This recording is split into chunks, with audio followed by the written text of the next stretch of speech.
Hello students, friends, audience and guys. Good evening all of you. And how much better are you feeling today? I hope that everyone is extremely absolutely fine. मैं प्रवेश कुमार आप students का आप सबके अपने channel English with professor में Hartley welcome करता हूँ और आशा करता हूँ मेरे एफर्ट्स मेरे कंटेंट्स आपकी लाइफ में नॉलेज इंप्रूवमेंट में काफी यूजफुल और बेनिफिशियल होंगे। सो स्टूडेंट्स आज का जो टॉपिक है बहुत ही इंपॉर्टेंट है फॉर एवरीवन, हर एक बच्चे के लिए। ये 12th क्लास का नरेशन का टॉपिक है, बहुत ही इंपॉर्टेंट है अपनी नॉलेज इंप्रूवमेंट के लिए भी और एग्जाम के पॉइंट ऑफ व्यू से भी। तो आप यदि चाहते हैं कि आपको अपनी समझ आए, आपकी स्ट्रॉन्ग ग्रिप इस पर बने, तो प्लीज इसको starting to ending intensely watch and constant watch कीजिएगा। एट क्लास में आपको लगे प्रॉपर्ली समझ आ गया तो प्लीज इसको लाइक जरूर कीजिएगा, ज्यादा से ज्यादा इसको शेयर कीजिएगा, सब्सक्राइब करना बिल्कुल ना भूलिएगा। सब्सक्राइब के साथ जो बेल आइकन उसको प्रेस कर दीजिएगा ताकि हर रोज आने वाले नोटिफिकेशन बिल्कुल सही टाइम पर मिल जाए। सो स्टूडेंट्स बने रहिएगा मेरे साथ, एक बहुत ही इंपॉर्टेंट वीडियो है, जहां इसको मिस नहीं कीजिएगा, जरा स्किप नहीं कीजिएगा, देखिएगा। बहुत ही इंपॉर्टेंट कॉन्सेप्ट है स्टूडेंट्स। नरेशन का टॉपिक है, नरेशन का टॉपिक वैसे भी बहुत इंपॉर्टेंट होता है फॉर एवरीवन, क्योंकि नरेशन जो है बच्चे इंग्लिश का बहुत ही इंपॉर्टेंट टॉपिक है। ग्रामेटिकल पोर्शन में इसका बहुत ही बड़ा कंट्रीब्यूशन होता है और इस टॉपिक को हम वे ऑफ स्पीकिंग, यदि आप इंग्लिश स्पीक करना चाहते हो, फ्लुएंटली बोलना चाहते हो और आप किसी भी स्टेटमेंट को फ्रीक्वेंटली रिलीज करना चाहते हो, तो इस टॉपिक पर आपकी स्ट्रॉन्ग ग्रिप होना बहुत जरूरी है। और जो स्कूल गोइंग स्टूडेंट्स हैं वो अपने नॉलेज इंप्रूवमेंट के लिए, अपने एग्जाम के पॉइंट ऑफ व्यू से उसको बहुत ही अच्छा बनाने के लिए, उनके लिए भी बहुत इंपॉर्टेंट है, राइट। तो हर एक पॉइंट ऑफ व्यू से बहुत इंपॉर्टेंट है, तो आपको बहुत ध्यान से वॉच करना है, बिल्कुल कॉन्शियसली वॉच करना बच्चों, राइट। देखिएगा अब नरेशन जो है इसका मीनिंग क्या होता है? नरेट करना यानी कि वर्णन होता है बच्चों। अब हिंदी की बात की जाए कि what is the meaning of this word narration? Narration का मीनिंग क्या है? वर्णन करना। जैसे हम बोलते हैं कि नरेट, नरेटर, नरेटर कौन होता है? वर्णन करता, यानी कि जो एक्सप्लेन करता है, डिस्क्राइब करता है, वर्णन करता है। जैसे हम बोलते हैं कि who is the narrator of this story, इस कहानी का वर्णन करता कौन है? ठीक है बच्चों, तो नरेशन का मतलब क्या है? नरेशन का मतलब क्या है? मीनिंग क्या है? वर्णन करना। और नरेटर का मतलब क्या होता है? वर्णन करता। ओके, तो ये आपका टॉपिक है, ध्यान से देखिएगा इसको।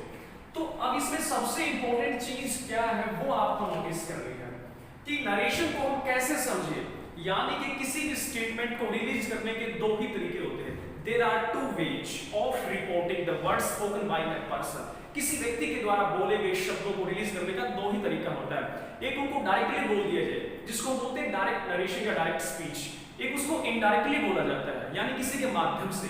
आप यूं समझ सकते हो, ध्यान दीजिएगा कि तीन पर्सन है बच्चे, ऑलराइट। एक व्यक्ति यहां पर है, एक व्यक्ति यहां पर है और एक व्यक्ति यहां पर है। अब स्टेटमेंट एक ही रहेगा, उसको कहने का तरीका बदल जाएगा। अब ये आपका एन से इंडिकेट करता हूं, ये इसको मैं एस से इंडिकेट करता हूं और इसको आर से इंडिकेट करता हूं। यानी कि इस वीडियो को वॉच करने के बाद आपके माइंड का जो कंफ्यूजन है नरेशन को लेकर वो फॉरएवर फिनिश हो जाएगा, इरेज हो जाएगा, डिमोलिश हो जाएगा। देखिएगा, यानी कि एन ने जो बात एस से कही, ये डायरेक्ट बात होती है। एन ने कहा, ही सेड, उसने कहा, कॉमा इन्वर्टेड कॉमास। ये देखो सीरीज आपको समझनी पड़ेगी, राइट, कि I will not go to school. ध्यान दीजिएगा बच्चों, टुमारो, इन्वर्टेड कॉमास क्लोज। अब ये सीरीज सब बच्चों को पता है कि किस प्रकार से नरेशन का सेंटेंस मेकिंग प्रोसीजर होता है। अब ही सेड, एम ने कहा, किसको? एस को कहा कि I will not go to school tomorrow, मैं कल स्कूल नहीं जाऊंगा। तो बच्चे ये जो एम ने डायरेक्टली एस को बोला, यहां पर एम है, यहां पर एस है, तो दोनों की फिजिकल अपीयरेंस है वहां पर। तो इसने कहा कि मैं कल स्कूल नहीं जाऊंगा, तो इसको बोलते हैं बच्चे डायरेक्ट नरेशन। यानी कि स्पीकर ने जो कहा, यहां स्पीकर के शब्द हैं इन्वर्टेड कॉमास में। इन्वर्टेड कॉमास से बाहर क्या होता है? स्पीकर, बोलने वाला, वह। और इन्वर्टेड कॉमास में क्या है? स्पीकर के वर्ड्स होते हैं। तो इसने जो बोला, अपने शब्दों को इन्वर्टेड कॉमास में लगाया, वो इसने डायरेक्टली सुना, इसलिए इसको बोला डायरेक्ट स्पीच। और ये इन शब्दों को सुनकर अब आर के पास जाता है और आर से कहता है, यानी कि अब उसके शब्दों में वो बदलाव करेगा। जैसा इसने बोला डायरेक्ट उसने सुना, ओके, लेकिन अब ये इसको बताएगा तो अपने तरीके से बताएगा, उस ढंग को, उस वे को चेंज कर देगा। तो ये क्या कहेगा कि ही सेड, उसने कहा, हम इन्वर्टेड कॉमास को यहां से रिमूव करेंगे और दैट का हम यहां यूज करने वाले हैं। अब उसके बाद देखिएगा, आई तो इसने कहा ना इसको कि मैं स्कूल नहीं जाऊंगा। अब ये इसको बोलेगा तो वहां ये नहीं बोल सकता कि मैं स्कूल नहीं जाऊंगा, तो वहां ये सिर्फ यही बोल सकता है कि उसने कहा कि वह स्कूल नहीं मिल जाएगा, राइट। तो इस आई को चेंज किया ही ने, ही विल कहा जाएगा past would, he would not go to school. अब टुमारो कहां चेंज होता है, द नेक्स्ट डे। ये अलग प्रोसीजर है कि कहां चेंज होता है, ये मैंने नहीं बताया। इन्वर्टेड कॉमास को रिमूव कर दिया गया है। बच्चे मेरा बताने का मतलब सिर्फ ये है कि नरेशन कोई कंफ्यूजन वाली चीज नहीं है, इसमें जरा भी कॉम्प्लेक्शन नहीं है, बहुत ही इजी प्रोसेस है, बहुत ही इजी है समझने के लिए। और I will try to make it as easy as I can. मैं इसको बहुत आसान बनाने की कोशिश कर रहा हूं। इसका मतलब ये है कि देखिए, एक ही स्टेटमेंट थी, एक ही कथन था, उसको दो तरीके से व्यक्त कर दिया। अब इसने जब कहा इसको तो डायरेक्ट बोला, अब इसके शब्दों को इसने सुनकर इसको कहा तो इनडायरेक्ट हो गया। इसको बोलते हैं डायरेक्ट स्पीच और ये आपका इनडायरेक्ट स्पीच। अब कहने वाला स्पीकर यहां है, स्पीकर के शब्द यहां है, किसने सुना, एस ने सुना, तो डायरेक्ट सुनाई दिया उसको। अब एस ने जब आर से कहा कि भाई एम ने कहा कि वह स्कूल नहीं जाएगा, तो अब इसमें बदलाव आ गया। यहां इसने मैं यूज किया था आई, अब ये सुनेगा इस बात को और इसको कहेगा तो वो आई को कहां चेंज कर देगा, ही में चेंज कर देगा। तो ये होता है बच्चे डायरेक्ट नरेशन और इनडायरेक्ट नरेशन। बिल्कुल सिंपल प्रोसेस है। उसके बाद देखिएगा, आगे बढ़ते हैं, बहुत ही इंपॉर्टेंट कॉन्सेप्ट है। देखिए जरा, यहां तक कोई डाउट है तो आप कमेंट बॉक्स में शेयर कर सकते हो, आपके पास फैसिलिटी है कमेंट बॉक्स का। Okay, it is your own right to say something in comment box and I will just try to solve your problem. Okay students, देखिए ध्यान से। अब हम डिसाइड करेंगे, इस पे डिस्कस करेंगे और शेयर करेंगे आपसे कि नरेशन का जो पार्ट्स होता है एक्चुअल में वो हम पढ़ चुके हैं अभी कि टू पार्ट्स में डिवाइड होता है, टू टाइप्स होता है। इसका वेरिएशन क्या है, टाइप्स ऑफ नरेशन क्या पढ़ा अभी हमने यहां, डायरेक्ट और इनडायरेक्ट। फर्स्ट क्या पढ़ेगा बच्चे, डायरेक्ट, और सेकंड क्या पढ़ा अभी, इनडायरेक्ट। यानी कि एम ने जो कहा एस से वो डायरेक्ट बात थी, अब एस ने कहा आर से वो इनडायरेक्ट पॉइंट था, राइट। तो डायरेक्ट इसको आप नरेशन बोल सकते हो, क्या बोल सकते हो, नरेशन, या आप इसको डायरेक्ट स्पीच बोल सकते हो, बहुत राइट। यहां आप इसको इनडायरेक्ट नरेशन बोल सकते हो, या फिर आप इसको इनडायरेक्ट स्पीच बोल सकते हो, राइट, बोथ आर राइट। कई बार स्टूडेंट्स के माइंड में कंफ्यूजन बनता है कि सर क्या डायरेक्ट नरेशन वही चीज है जो डायरेक्ट स्पीच होता है, इनडायरेक्ट नरेशन वही पॉइंट है जो इनडायरेक्ट स्पीच होता है, बिल्कुल same as it is process है, राइट। आप ऐसा समझ सकते हो कि देयर आर टू वेज, यहां दो तरीके हैं ऑफ रिपोर्टिंग करने के, there are two ways of reporting of the words spoken by a person. आप इस स्टेटमेंट को याद रख सकते हो हमेशा कि देयर आर टू वेज, यहां दो तरीके हैं, दो ढंग हैं किस चीज को रिपोर्टिंग करने के, सूचना देने के, इंफॉर्मेशन देने के, ऑफ द वर्ड्स शब्दों की सूचना, स्पोकन बोले गए हैं बाय अ पर्सन, किसी व्यक्ति के द्वारा बोले गए शब्दों को दो ढंग से बताया जा सकता है। पहला ढंग डायरेक्ट होता है बच्चे, दूसरा ढंग क्या होता है, तरीका इनडायरेक्ट होता है। ओके, बात वही होती है। अब देखिएगा नेक्स्ट पॉइंट की बात करते हैं, बहुत ही इजी कॉन्सेप्ट है, ध्यान दीजिए, यहां तक आपका क्लियर हो गया है। फिर भी आपको कोई डाउट है तो फैसिलिटी आपके पास है, आप डिस्कस कर सकते हो, पूछ सकते हो। नॉलेज इंप्रूवमेंट के लिए, ग्रामर को अपना स्ट्रॉन्ग बनाने के लिए बहुत जरूरी है। अब देखिएगा हम डायरेक्ट की बात करें बच्चे, डायरेक्ट जो नरेशन होता है या स्पीच होता है उस पर पॉइंट पर बात की जाए। देखिएगा मैं एग्जांपल दे रहा हूं कि ही से, उसने कहा कि you will do it, example कोई भी ले लीजिएगा, ध्यान दीजिएगा। अब ये जो पार्ट है बच्चे डायरेक्ट नरेशन का, इसको हम बोलते हैं और रिपोर्टिंग, ध्यान दीजिएगा, और रिपोर्टिंग वर्ब। तो ही सेड, इसको हम कहेंगे रिपोर्टिंग वर्ब। अब रिपोर्टिंग वर्ब और रिपोर्टेड, ये जो बोले गए शब्द हैं ये हमारे होते हैं रिपोर्टेड वर्ब, या इसको रिपोर्टेड आप स्पीच बोल सकते हो, बोथ आर सेम। इसको रिपोर्टिंग वर्ब बोलिए या फिर रिपोर्टिंग आप इसको स्पीच बोलिए, दोनों ही सेम है बच्चे। तो ही से डायरेक्ट नरेशन का दो पार्ट बनता है बच्चे, first and second. First part में स्पीकर होता है, सेकंड पार्ट में स्पीकर्स के वर्ड होते हैं, शब्द होते हैं। पहले पार्ट को रिपोर्टिंग वर्ब कहो या रिपोर्टिंग स्पीच कहो, is it right? Okay. Second part यानी कि बोले गए शब्द जिनको हम इन्वर्टेड कॉमास में रखते हैं वो रिपोर्टेड वर्ब कहलाते हैं, उनको रिपोर्टेड आप स्पीच बोल सकते हो। अब इसमें रिपोर्टिंग वर्ब में बच्चे हमारे पास 3 पॉइंट्स हो सकते हैं। आप देखिए ऐसे समझिएगा इस चीज को कि we may caught the actual words of the speaker is called direct narration। ध्यान दीजिएगा बच्चों, बहुत ही सिंपल है। मैंने आपको बताया कि नरेशन क्या है, 2 तरीके बात करने के। अब कह रहा हूं कि डायरेक्ट नरेशन क्या है। We may caught, caught means होता है उद्धृत करना, बताना। हम बता सकते हैं, उद्धृत कर सकते हैं the actual words of the speaker, यानी कि स्पीकर के वास्तविक शब्दों को यूं का यूं हम बता सकते हैं, इज कॉल्ड डायरेक्ट नरेशन या डायरेक्ट स्पीच। और यदि मैं ऐसे बोलता हूं कि we may convey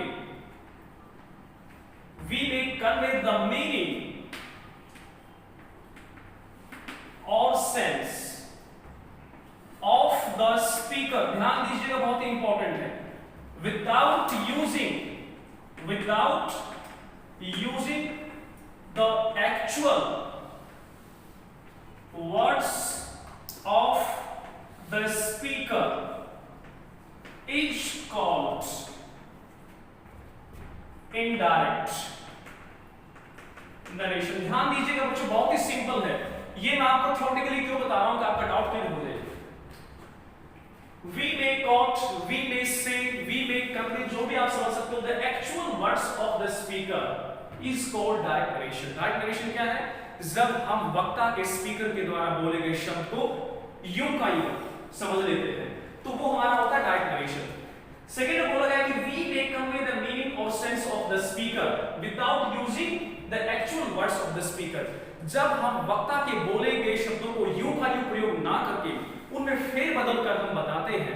जैसे मैंने कहा था, उसने कहा कि मैं स्कूल नहीं जाऊंगा कल, मैंने कहा कि उसने कहा कि वह स्कूल नहीं जाएगा, आई को मैंने ही में कन्वर्ट कर दिया, तो आई वाला प्रश्न तो डायरेक्ट हो गया था, ही मैंने अपनी तरफ से लगाया थर्ड को समझाने के लिए, बात वही है, तो वहां हमने इसको इनडायरेक्ट बोला है। ऑलराइट, ये आपको समझ लेना है।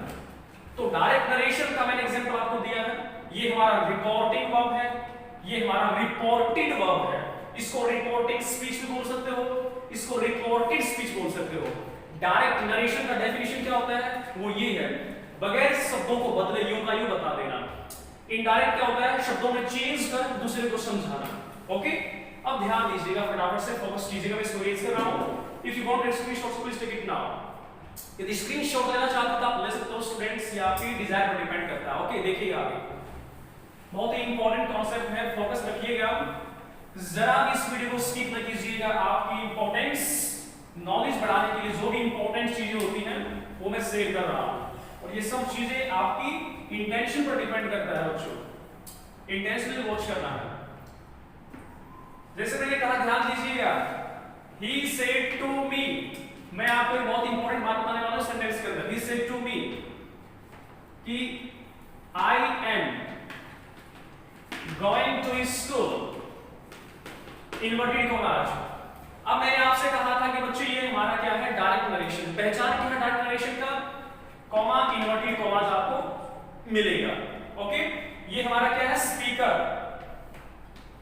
ये ही क्या है, स्पीकर। सेड क्या बच्चे, वर्ब, कौन सी verb, reporting verb.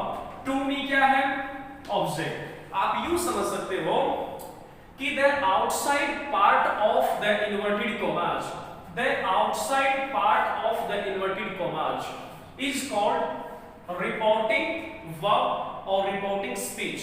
It has 3 elements in itself। इसमें 3 एलिमेंट होते हैं, first subject, second verb, third object. Speaker, reporting verb and object. उसके बाद the words which are used, which are placed within inverted comma, जिन शब्दों को inverted commas में लिखा जाता है वो शब्द क्या कहलाते हैं, रिपोर्टेड वर्ब या रिपोर्टेड स्पीच। जो outside of the inverted commas, reporting verb, जो विदिन इन्वर्टेड कॉमास, इनको इन्वर्टेड कॉमास कहा जाता है, राइट। उनके अंदर जो लिखा जाता है वो आपका रिपोर्टेड स्पीच होता है। यहां भी सब्जेक्ट होता है, वर्ब होता है, ऑब्जेक्टिव केस होता है, ओके। ये बोलने वाला है, ये उसके शब्द होते हैं, और ये जो सीरीज वर्ड्स की लिखी है मैंने सेंटेंस, ये डायरेक्ट नरेशन है, ओके। अब इसको इनडायरेक्ट बनाओगे तो देखिए कैसे बनता है। He said to me, he told me, ध्यान दीजिएगा, he told me, said को मैंने कहां चेंज किया, told में चेंज किया। अब इसको मैं told में चेंज कर सकता हूं या किसी और में भी चेंज किया जा सकता है। ये काफी इंपॉर्टेंट कॉन्सेप्ट है, इसको बाद में डिस्कस किया जाएगा, पहले आप इसको समझिएगा। He told me that, comma हट जाएगा, इन्वर्टेड कॉमास को रिमूव कर दिया गया है। He told me that, I जो लिखा हुआ है, अब इसमें सीखने को बहुत कुछ है कि ये किसके अकॉर्डिंग चेंज होगा। आई हमारे पास फर्स्ट पर्सन प्रोनाउन है, लेकिन आपको यहाँ माइंड लगाने की जरूरत नहीं है कि किसके अकॉर्डिंग चेंज होगा। आप सिर्फ ये देखिएगा कि डायरेक्ट नरेशन से इनडायरेक्ट बनता कैसे है, उसके बाद आपको एक एक पॉइंट बताया जाएगा किस प्रकार से चेंज होता है। That, I, he, am present continuous रहेगा, पास्ट कंटिन्यूअस में आपको साथ साथ समझ लेना है। He was going to school. आप देखिएगा एम ने एस को बोला, ही सेड टू, उसने कहा कि I am going to school, मैं स्कूल जा रहा हूं, डायरेक्ट बात हुई है। तो एस ने आर से कहा कि ही टोल्ड, उसने मुझे बताया that he was going to school, कि वो स्कूल जा रहा था। देखिएगा एम और एस आमने सामने है, प्रेजेंट टाइम में आमने सामने, तो ये जो बोलेगा ये यू का यू सुनेगा। He said to me I am going to school से सुना यू का यू, लेकिन ये आर घर पर है, तो एस गया अपने घर जाने के बाद उसने ये बताया, तो घर जाने के बाद जब ये बताया तो इनकी मुलाकात पास्ट बन गई। क्या बन गई? इनकी जो मुलाकात थी वो पास्ट बन गई। तो उसने कहा कि भाई एम ने मुझे बताया था कि वह स्कूल जा रहा था। तो इस प्रकार से डायरेक्ट से इनडायरेक्ट बनता है। जो कम्युनिकेशन होता है दो के बीच में, और जो दूसरा सुनने वाला है जब उस बात को तीसरे को बताता है, तो ऑब्वियस थिंग है कि वो इनडायरेक्ट बात बन जाती है, राइट। तो ये डायरेक्ट नरेशन है, ये इनडायरेक्ट नरेशन है। अब ये कॉमास क्यों बनाएंगे, आई को ही क्यों बनाया गया, प्रेजेंट कंटिन्यूअस को पास्ट कंटिन्यूअस क्यों बनाया गया, ये बातें डिफरेंट है बच्चों, ये आपको समझाई जाएंगी, पेशेंस रखिएगा, ओके। तो ये डायरेक्ट नरेशन हुआ, ये इनडायरेक्ट नरेशन हुआ। गुड, कोई डाउट आपको नहीं बचना चाहिए। ये रिपोर्टिंग वर्ब है, ये रिपोर्टेड वर्ब है, ये स्पीकर है, ये स्पीकर के शब्द है, ऑलराइट। देखिएगा आगे समझते हैं इसको, बहुत ही इंपॉर्टेंट कॉन्सेप्ट है बच्चे। अब मैं कुछ जनरल सी बातें बताता हूं आपको, ध्यान दीजिएगा। यानी कि डायरेक्ट नरेशन से रिलेटेड कोई जनरल थिंग्स क्या है, इनडायरेक्ट से रिलेटेड क्या जनरल बातें हैं वो देखिएगा। Some important points of direct narration, some important points of direct narration. Direct narration का कुछ इंपॉर्टेंट पॉइंट्स से बात ध्यान से देखिएगा बच्चों। सबसे पहला पॉइंट ये रहेगा कि रिपोर्टिंग वर्ब और रिपोर्टेड वर्ब के बीच में कॉमा लगेगा, ये पॉइंट माइंड में रखिएगा, बहुत ही माइनर थिंग्स हैं। दूसरा रूल ये रहेगा कि जो रिपोर्टेड वर्ब होगा, रिपोर्टेड वर्ब, उसको हम कॉमा इन्वर्टेड कॉमास में बंद कर देंगे। टू रूल्स हो गए हमारे पास। थर्ड रूल ये रहेगा बच्चे कि जो रिपोर्टेड वर्ब होगा हमारा, जिसको हमने इन्वर्टेड कॉमास में बंद किया है, उसकी शुरुआत कैपिटल लेटर से होगी, ध्यान रखिएगा। Always the starting of reported verb sentence, first word, first letter definitely must be capitalised that time. Capital होना चाहिए, बहुत ही इंपॉर्टेंट चीज है। यदि आपने स्मॉल किया तो गलत हो जाएगा। लास्ट रूल क्या बच्चे ध्यान दीजिएगा, बहुत ही इंपॉर्टेंट इसके अंदर, इसमें किसी भी प्रकार का कोई भी सेंटेंस, कोई भी टेंस यूज किया जा सकता है। यानी कि एवरी सेंटेंसेस और tenses can be used in this process. बच्चे डायरेक्ट स्पीच जो है, डायरेक्ट नरेशन जो है, उसका जो रिपोर्टेड वर्ब होगा ना, उसमें कोई भी सेंटेंस आ सकता है, कोई भी टेंस आ सकता है। ध्यान दीजिएगा, एग्जांपल समझा रहा हूं आपको कि Ram said to me, Ram ने मुझसे कहा कि he will help me, वह मेरी सहायता करेगा। अब देखिएगा बच्चे, ये हमारा डायरेक्ट नरेशन हुआ। कैसे पहचान हुआ? Reporting verb, reported verb, reporting verb, reported verb, बीच में हमने कॉमा लगा के दोनों को सेपरेट किया है। दूसरा रूल, रिपोर्टेड वर्ब को कॉमास, इन्वर्टेड कॉमास में बंद किया है। तीसरा रूल, रिपोर्टेड वर्ब का फर्स्ट लेटर कैपिटल होना चाहिए। देखो हमने यहाँ स्मॉल लिखा है, ये बात हमेशा माइंड में होनी चाहिए कि ऐसा लिखा बिल्कुल रॉन्ग माना जाएगा आपका। तो यहाँ आपको लिखना है he will help me। ध्यान रखिएगा इस बात का, ये सबसे इंपॉर्टेंट है, पीछे से भी गलती होती है। 4 पॉइंट क्या कि एवरी सेंटेंस बोलना है आपको। सेंटेंसेस हम यूजुअली बोल देते हैं, लेकिन एवरी के बाद ईच के बाद हमेशा सिंगुलर नाउन होता है, राइट? ध्यान दीजिएगा। एवरी सेंटेंस, जो भी सेंटेंस होगा वो यूज हो सकता है, अफर्मेटिव से लेकर नेगेटिव से लेकर इंटररोगेटिव, कोई भी सेंटेंस आएगा, टेंस की बात करो, प्रेजेंट, पास्ट, फ्यूचर, कोई भी टेंस में आएगा। तो ये हमारा रूल डायरेक्ट रिलेशन से रिलेटेड। अब इनडायरेक्ट में क्या होता है उसका रूल जरा देखिएगा ध्यान से, बहुत इंपॉर्टेंट है। ये वीडियो आपके लिए बहुत इंपॉर्टेंट रहेगा। जिस बच्चे ने इसको स्किप किया, मिस किया, उसका नरेशन का जो नॉलेज है, उसके जो बेसिक कॉन्सेप्ट है वो अनफुलफिल्ड रहेगा। ओके, वो समझ नहीं पाएगा इस चीज को। ध्यान से देखिएगा इस पॉइंट के बाद, ध्यान दीजिएगा। इनडायरेक्ट नरेशन की बात कर रहा हूं। इनडायरेक्ट नरेशन में क्या रूल्स बनते हैं, ध्यान दीजिएगा। फर्स्ट रूल, हम जो रिपोर्टिंग वर्ब है या रिपोर्टेड वर्ब, देखिए रिपोर्टिंग वर्ब है, ये रिपोर्टेड है, इसका जो कॉमा है बच्चों, इसको रिमूव करेंगे। सबसे पहले इसको हम क्या करेंगे, रिमूव करेंगे।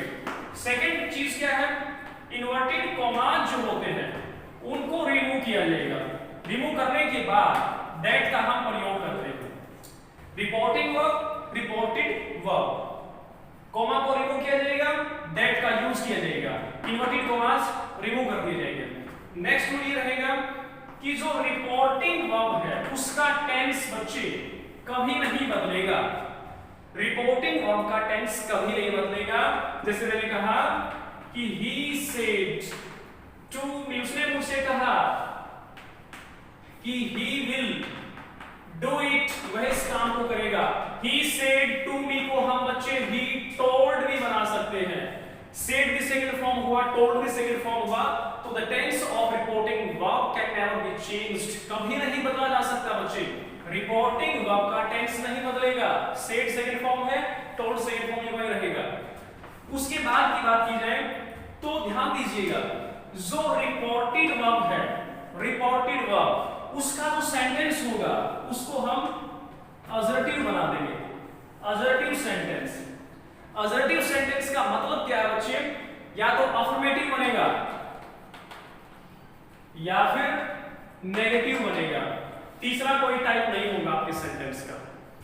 डायरेक्ट नरेशन में यदि सेंटेंस इंटेरोगेटिव है, भाई डायरेक्ट नरेशन में और रिपोर्टेड वर्ब में यदि सेंटेंस आपका इंटेरोगेटिव है तो उसको भी हम असर्टिव बनाएंगे, यानी कि अफर्मेटिव बना देंगे, उसको सिंपल बना देंगे उसको। यदि सेंटेंस नेगेटिव है तो उसको असर्टिव बनाएंगे। असर्टिव हमारे पास फैसिलिटी होती है टू, यानी कि अफर्मेटिव बनाने का, नेगेटिव बनाने का। नेगेटिव सेंटेंस तो नेगेटिव रहेगा ही, इंटेरोगेटिव को हम अफर्मेटिव बना देंगे, ऑप्टेटिव को हम अफर्मेटिव बना देंगे, एक्सक्लेमेटरी को हम अफर्मेटिव बना देंगे। ये आपको ध्यान रखना है। जैसे मैं कहूं इसमें ध्यान दीजिएगा कि he said, उसने कहा कि will you help me, क्या आप मेरी सहायता करोगे। ध्यान दीजिएगा इन्वर्टेड कॉमास से पहले साइन ऑफ इंटरोगेशन आता है बच्चों। कई बार हम क्या करते हैं कि ऐसे कॉमास के बाद लिखने गलत हो जाएगा, तो इसमें देखिए ध्यान से, he said will you help me, sign of interrogation लिखा हुआ है। ये सेंटेंस आपका रिपोर्टेड वर्ब का है, इंटरोगेटिव। तो इस सेंटेंस को ये हटाकर दैट यूज करेंगे, जो भी यूज करना हमको, इफ यूज करें या फिर कुछ ना यूज करें वो आपको बताया जाएगा आगे। तो इसको हम सिंपल बना देंगे। तो मैंने कहा ना कि असर्टिव बनाया जाएगा। असर्टिव मींस या तो अफर्मेटिव रहेगा या नेगेटिव रहेगा। ओके, तो इस प्रोसेस को आगे बढ़ाया जाएगा टुमारो। तो स्टूडेंट्स ये था हमारा डायरेक्ट नरेशन के कुछ रूल्स, इनडायरेक्ट नरेशन के कुछ रूल्स, ये आपको ध्यान रखने हैं। ओके, फिर भी कोई डाउट हो तो कमेंट बॉक्स की फैसिलिटी आपके पास, आप उसमें शेयर कर सकते हो। तो स्टूडेंट्स ये बेसिक कुछ इंपॉर्टेंट पॉइंट्स थे नरेशन से रिलेटेड। ये स्पेशली आपका 12th क्लास के सिलेबस के अकॉर्डिंग ही नहीं बताया गया है, ये आपकी इंग्लिश स्पीकिंग से लेकर राइटिंग स्किल को लेकर, आपका ग्रामेटिकल पोर्शन का इंप्रूवमेंट को लेकर सभी चीजों का काम इस पे इक्वली होगा। ओके, किसी भी कॉन्सेप्ट को समझना बहुत जरूरी होता है, हर एक शब्द में आपको ग्रामर नजर आना चाहिए, तभी वो चीज क्लियर होती है। ओके, तो स्टूडेंट्स आज वीडियो में इतना ही, मिलते हैं नेक्स्ट वीडियो में, तब तक के लिए thanks for watching this video, thank you very much, take care, keep studying, keep enjoying, bye guys and best of